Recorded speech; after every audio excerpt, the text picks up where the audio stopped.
Here I am in the capital of British Columbia, Victoria, sitting beneath the governance of the huge big maps.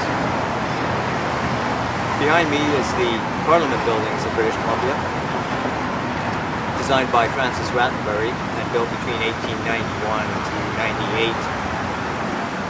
Unfortunately, Francis got himself into a bit of trouble back in England in 1935 and was murdered by his second wife's lover. Them's the breaks. Today, I'm going to photograph the Parliament buildings. It's November the 5th, which in England at least is Guy Fawkes Day.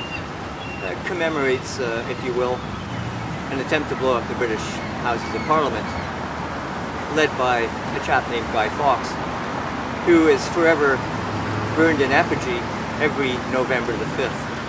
And here I might add a personal anecdote.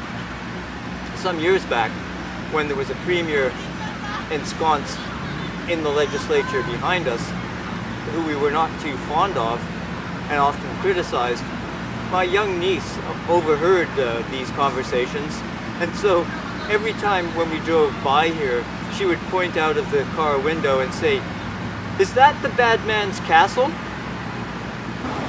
So today I'm going to see what I can do with the home of the BC legislature, and it's hard to avoid what's been done a million times, so we'll give it a go anyway. Let's go check it out.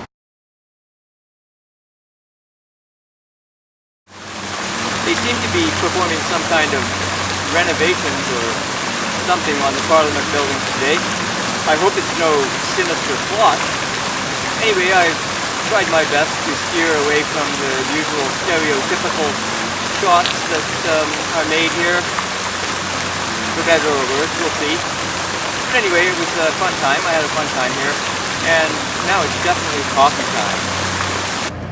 Well, I know I said coffee, but considering the subject of today's shoot, I figured a spot of tea would be more appropriate. So long before Guy Fawkes was the face of Anonymous in the so-called Occupy movement, he was the face, in Britain at least, of revolution.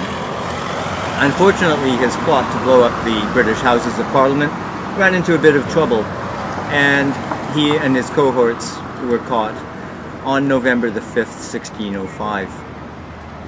And so, every November the 5th, Britons remember the 5th of November, the gunpowder, treason and plot. I know of no reason why the gunpowder treason should ever be forgot. Guy Fawkes and his companions did scheme, contrive, to blow the king and parliament all up alive.